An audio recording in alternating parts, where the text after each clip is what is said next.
شکر کی برکتیں۔ پہلے اسے سنیے۔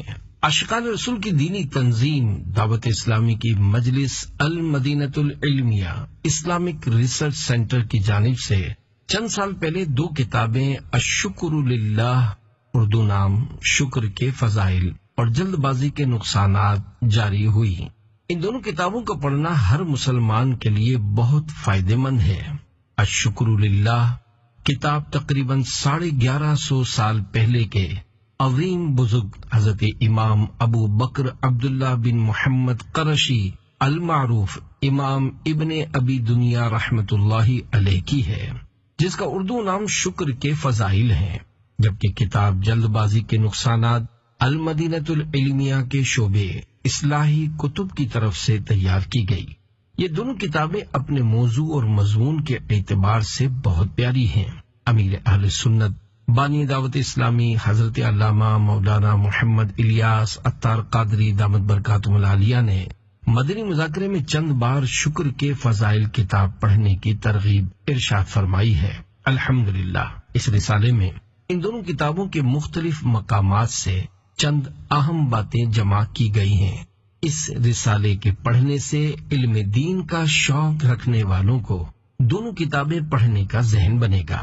رضا الہی اور حصول ثواب کے لیے خود بھی پڑھیے اور اپنے مرحومین کے ایصال ثواب کے لیے تقسیم بھی کیجیے۔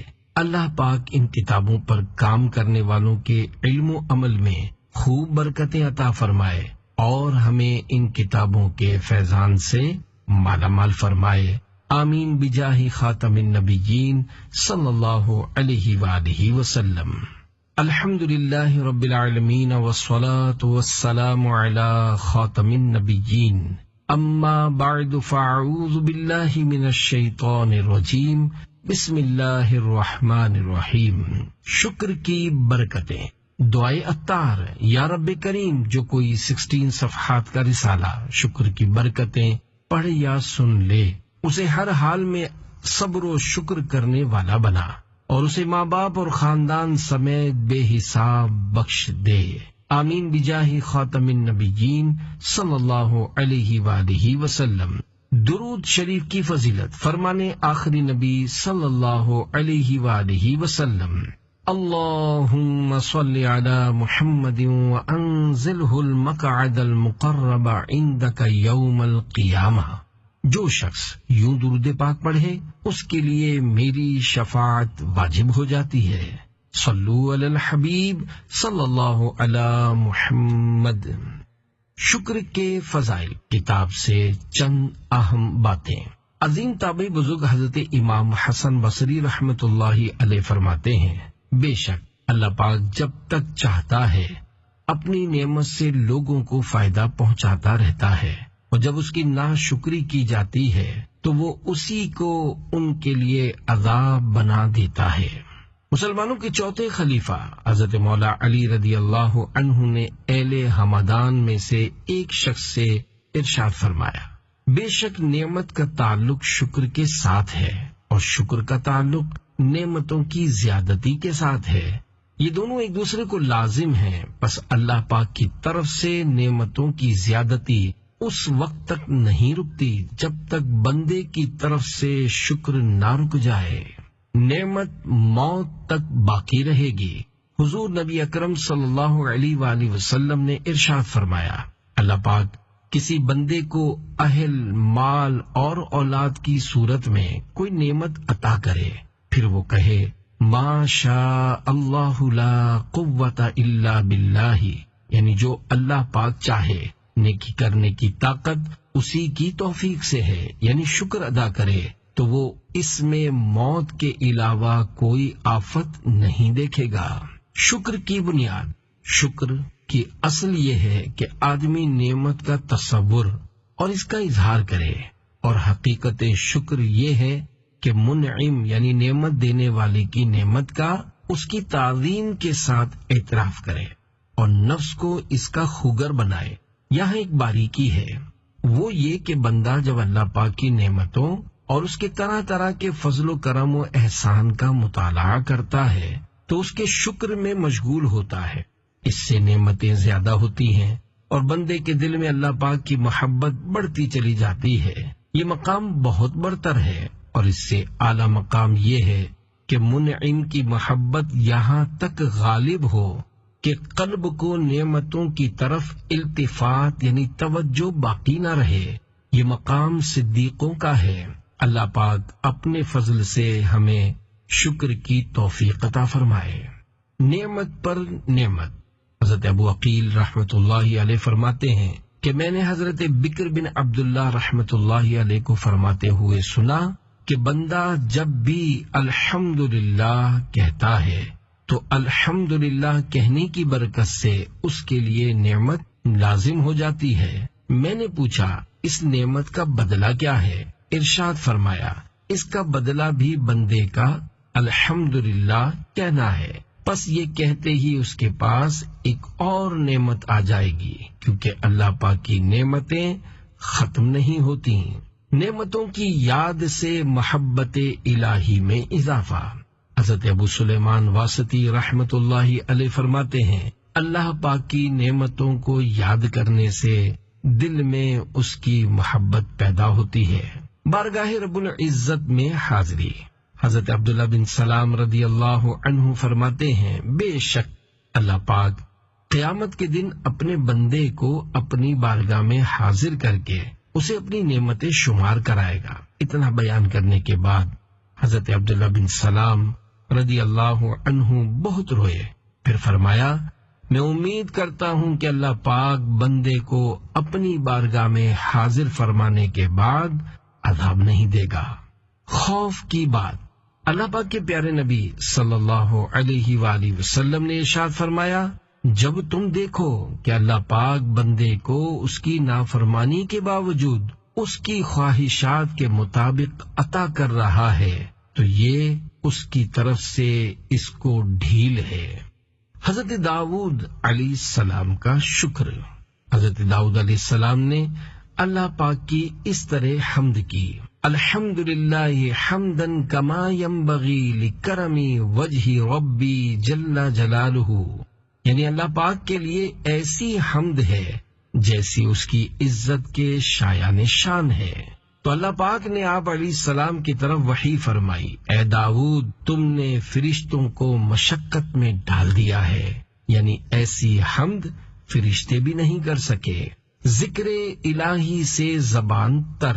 حضرت موسیٰ کلیم اللہ علیہ السلام نے بارگاہ خداوندی میں عرض کی اے اللہ پاک تیرا شکر کس طرح ادا کرنا چاہیے؟ ارشاد ہوا اے موسیٰ تمہاری زبان ہمیشہ میرے ذکر سے تر رہے۔ نافرمانی پر بھی انعامات کی بارش۔ حضرت مالک بن دینار رحمت اللہ علیہ فرماتے ہیں میں نے کتاب میں پڑھا ہے کہ اللہ پاک ارشاد فرماتا ہے اے ابن آدم تجھ پر میری بھلائی نازل ہوتی ہے لیکن میرے پاس تیرا شر پہنچتا ہے۔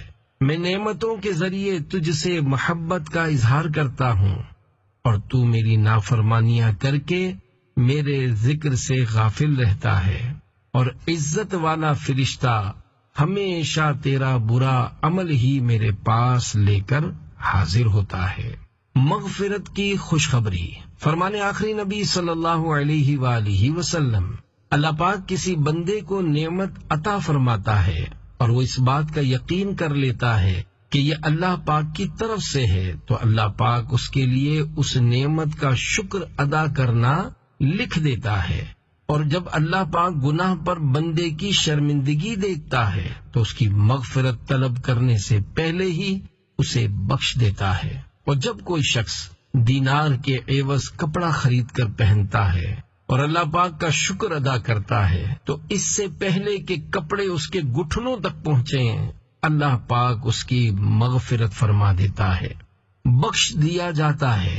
حضرت معاویہ بن قرہ رحمت اللہ علیہ فرماتے ہیں کہ جو شخص نیا کپڑا پہنتے وقت بسم اللہ والحمد للہ کہہ لے اسے بخش دیا جاتا ہے، اور جو کھانا کھاتے وقت بسم اللہ والحمد للہ کہہ لے وہ بھی بخشا جاتا ہے، اور جو پانی پیتے وقت بسم اللہ والحمد للہ کہہ لے اس کی بھی مغفرت فرما دی جاتی ہے۔ نبی کریم صلی اللہ علیہ وآلہ وسلم کا فرمان برکت نشان ہے، جب اللہ پاک کسی بندے کو نعمت عطا فرماتا ہے تو اس پر اپنی نعمت کا اثر دیکھنا پسند فرماتا ہے۔ خوف کی بات، اللہ پاک ارشاد فرماتا ہے، اے ابن آدم، جب تو اس حال میں میری نعمتوں میں پلے کہ میری نافرمانی میں بھی لوٹ پوٹ ہوتا ہے تو مجھ سے ڈر کہ کہیں تجھے تیرے گناہوں کی وجہ سے ہلاک نہ کر دوں۔ اے ابن آدم، مجھ سے ڈر اور جہاں چاہے سو۔ شکر ادا کرنے والا قلی۔ واقعہ حضرت بکر بن عبداللہ رحمت اللہ علیہ بیان کرتے ہیں کہ میں قلی یعنی بوجھ اٹھانے والے سے ملا جو وزن اٹھائے ہوئے الحمدللہ اور استغفر اللہ کہے جا رہا تھا۔ میں اس کے فارغ ہونے کا انتظار کرنے لگا۔ جب اس نے اپنی پیٹھ سے بوجھ اتار دیا تو میں نے اس سے پوچھا، کیا تم اس سے اچھا کوئی کام نہیں کر سکتے؟ اس نے کہا، کیوں نہیں، میں اچھا کام کر سکتا ہوں، قرآن پاک پڑھ سکتا ہوں، لیکن بندہ چونکہ نعمت اور گناہ کے درمیان رہتا ہے اس لیے میں اس کی کامل نعمتوں پر اس کا شکر ادا کرتا ہوں اور اس سے اپنے گناہوں کی معافی مانگتا ہوں۔ میں نے کہا، یہاں کا قلی بھی بکر بن عبداللہ سے زیادہ سمجھدار ہے۔ پانی کا شکر۔ اللہ پاک کے پیارے پیارے آخری نبی صلی اللہ علیہ وآلہ وسلم پانی نوش فرماتے تو یہ کلمات کہتے، الحمدللہ الذی جعلہ عذبا فراتا برحمتہ ولم یجعلہ ملحا اجاجا بذنوبنا۔ ترجمہ، تمام تعریفیں اللہ پاک کے لیے ہیں جس نے محض اپنی رحمت سے اسے یعنی پانی کو میٹھا نہایت شیریں بنایا اور ہمارے یعنی امت کے گناہوں کی وجہ سے اسے کھاری نہایت تلخ یعنی کڑوا نہ بنایا۔ عافیت اور شکر۔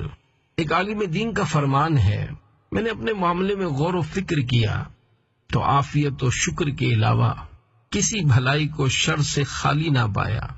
بہت سے لوگ مصیبت میں بھی شاکر رہتے ہیں اور کئی لوگ عافیت میں ہونے کے باوجود شکر گزار نہیں ہوتے۔ بس جب تم خدا سے مانگو تو یہ دونوں مانگو۔ عیب چھپے ہوئے ہیں۔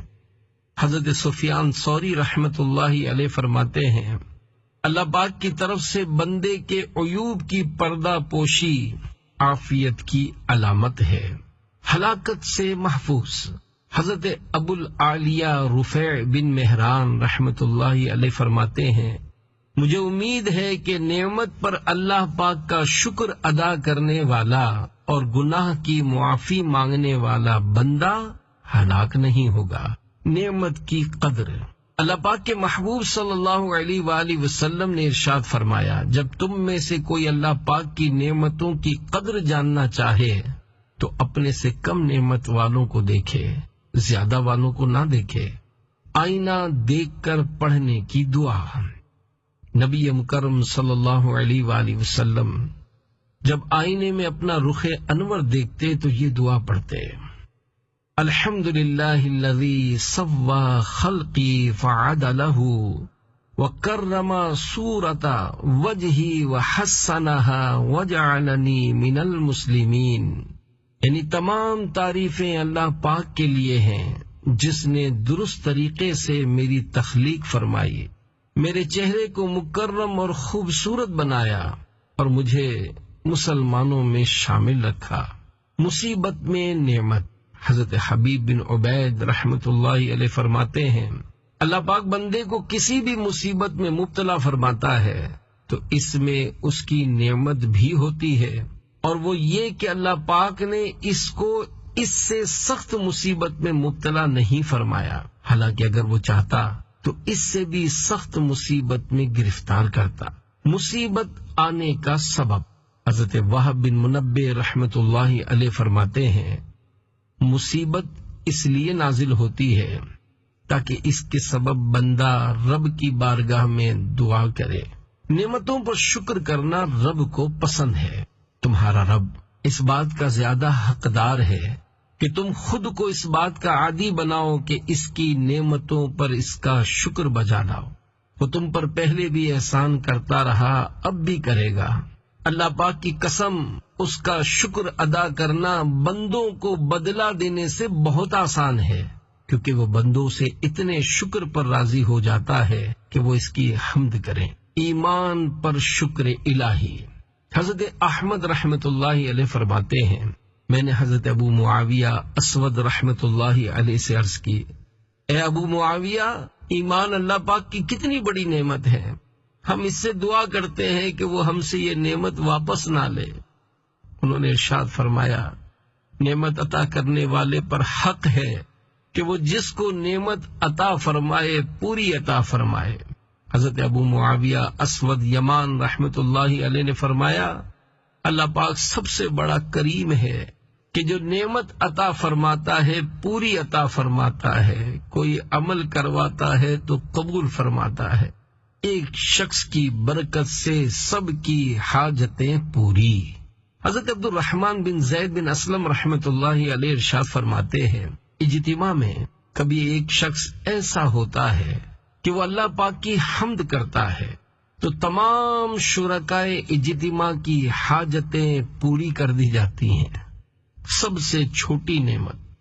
حضرت ابو ایوب احمد بن محمد بن جابر قرشی رحمت اللہ علیہ فرماتے ہیں کہ حضرت داؤد علیہ السلام نے بارگاہ خداوندی میں عرض کی، اے اللہ پاک، مجھے اپنی سب سے چھوٹی نعمت کے متعلق خبر دے۔ تو اللہ پاک نے ان کی طرف وحی نازل فرمائی، اے داؤد، سانس لو۔ انہوں نے سانس لیا تو اللہ پاک نے ارشاد فرمایا کہ یہ تم پر میری سب سے چھوٹی نعمت ہے، کھانے کی نعمتوں کا حساب نہ ہوگا۔ حضرت تمیم بن سلمہ رحمت اللہ علیہ فرماتے ہیں، مجھے یہ بات بیان کی گئی ہے، جب بندہ کھانے کی ابتدا میں بسم اللہ پڑھے اور آخر میں الحمدللہ کہے تو اس سے کھانے کی نعمتوں کے بارے میں سوال نہیں ہوگا، میرا شکر ادا کیا جائے۔ عظیم تابعی بزرگ حضرت حسن بصری رحمت اللہ علیہ فرماتے ہیں کہ اللہ پاک نے جب حضرت آدم علیہ السلام کو پیدا کیا تو ان کی دائیں کروٹ سے جنتیوں کو اور بائیں کروٹ سے دوزخیوں کو نکالا اور وہ زمین پر چلنے لگے۔ ان میں سے کچھ اندھے، کچھ بہرے اور کچھ مصیبت زدہ تھے۔ تو حضرت آدم علیہ السلام نے عرض کی، اے میرے رب، تو نے میری اولاد کو ایک جیسا پیدا نہیں فرمایا؟ تو اللہ پاک نے ارشاد فرمایا، اے آدم، میں چاہتا ہوں کہ میرا شکر ادا کیا جائے۔ آئینہ دیکھ کر پڑھنے کی ایک اور دعا۔ حضرت امام محمد باقر رحمت اللہ علیہ فرماتے ہیں، نبی پاک صلی اللہ علیہ وآلہ وسلم جب آئینہ دیکھا کرتے تو یہ دعا پڑھتے تھے، الحمدللہ الذی خلقنی فاحسن خلقی وخلقی وزان منی ما شان من غیری۔ ترجمہ، تمام تعریفیں اللہ پاک کے لیے ہیں جس نے مجھے پیدا کیا، میری صورت اور میرے اخلاق کو بہترین بنایا اور مجھے زینت سے نوازا جبکہ دوسروں کو عیب سے۔ جہنمیوں پر بھی احسان۔ حضرت عبداللہ بن قاسم رحمت اللہ علیہ فرماتے ہیں کہ بے شک جہنمیوں پر بھی اللہ پاک کا احسان ہے، اور وہ اس طرح کہ اگر اللہ پاک چاہتا تو انہیں اس سے بھی سخت عذاب میں مبتلا فرماتا۔ پانی پینے والے پر شکر کرنا لازم ہے۔ تمام مسلمانوں کی پیاری امی جان حضرت بی بی عائشہ صدیقہ رضی اللہ عنہا فرماتی ہیں کہ جو بندہ خالص یعنی ٹھنڈا اور میٹھا پانی پیے اور وہ بغیر تکلیف کے جسم میں داخل ہو اور بغیر تکلیف کے باہر بھی نکل آئے تو اس پر شکر لازم ہے۔ ایک عقل مند کا خط۔ حضرت علی بن عبد الرحمن رحمت اللہ علیہ بیان کرتے ہیں کہ ایک عقل مند شخص نے اپنے بھائی کے نام مکتوب یعنی خط لکھا، جس کا مضمون یہ ہے، اے میرے بھائی، ہم اللہ پاک کی اس قدر نعمتوں کے ساتھ صبح کرتے ہیں کہ انہیں شمار نہیں کر سکتے، حالانکہ ہماری نافرمانیاں بہت زیادہ ہیں۔ ہم نہیں جانتے کہ کس بات پر اللہ پاک کا شکر ادا کریں، مسلسل ملنے والی نعمتوں پر یا اس بات پر کہ اس نے ہماری برائیاں چھپا رکھی ہیں۔ جلد بازی کی تعریف۔ سوچے سمجھے بغیر کوئی کام کرنا جلد بازی کہلاتا ہے۔ اسے عجلت بھی کہتے ہیں۔ اگر انسان اپنے کاموں کو سوچ بچار اور غور و فکر کے بعد شروع کرے تو اسے توقف یعنی ٹھہراؤ کہتے ہیں، اور کام کو ٹھہر ٹھہر کر آرام سے کرنا تاکہ کام بہتر طریقے سے انجام کو پہنچے، اسے تحمل و بردباری اناتن کہتے ہیں۔ بیج کا پودا، پودے کو درخت اور درخت کو پھلدار بننے میں تھوڑا وقت تو لگتا ہے۔ اچھائی کو برائی اور برائی کو اچھائی سمجھنا۔ جب تک کسی کام میں بصیرت یعنی آگاہی حاصل نہ ہو تو اس میں جلد بازی نہیں کرنی چاہیے، کیونکہ جلد بازی میں انسان اچھائی کو برائی اور برائی کو اچھائی سمجھتا ہے۔ عربی مقولہ ہے اِن لم تستعجل تصل، یعنی اگر تم جلد بازی نہیں کرو گے تو اپنی منزل مقصود کو پہنچ جاؤ گے۔ جو آدمی تجربات سے فائدہ نہ اٹھائے وہ کامیاب نہیں ہو سکتا۔ جلد بازی کو ام الندامہ یعنی ندامت کی ماں کہا گیا ہے۔ رسول اکرم صلی اللہ علیہ وآلہ وسلم سے ملتی جلتی نماز۔ حضرت امام مالک نے حضرت عمر بن عبدالعزیز رحمۃ اللہ علیہ کے پیچھے نماز پڑھی۔ انہیں ان کی نماز بہت پسند آئی اور فرمایا، میں نے اس نوجوان سے بڑھ کر رسول اکرم صلی اللہ علیہ وآلہ وسلم سے ملتی جلتی نماز پڑھنے والا کوئی نہیں دیکھا۔ بلا شبہ اتنی تجوید جس سے تصحیح حروف ہو، یعنی قواعد تجوید کے مطابق حروف کو درست مخارج سے ادا کر سکے اور غلط خوانی یعنی غلط پڑھنے سے بچے، فرض عین ہے۔ تراویح میں امام کو قرات میں پریشان کرنا، اپنا حفظ جتانے کے لیے ذرا ذرا شبے پر روکنا ریا ہے۔ امام کو پریشان کرنے کے لیے بار بار لقمہ دینا حقیقتاً فعل یہود اور لا تسمعوا لهذا القرآن والغوا فیہ کے حکم میں داخل۔ وظائف کے اثر کرنے میں شرائط۔ نمبر 1، حسن اعتقاد یعنی پکا یقین۔ نمبر 2، صبر و تحمل۔ نمبر 3، باجماعت نماز کی پابندی۔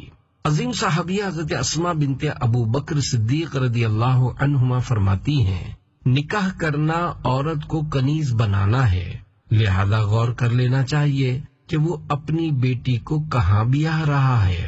طویل کوشش کے باوجود کسی شعبے میں کامیابی نہ ملے تو سمجھدار اسلامی بھائی سے مشورہ کر کے شعبہ تبدیل کر لیں۔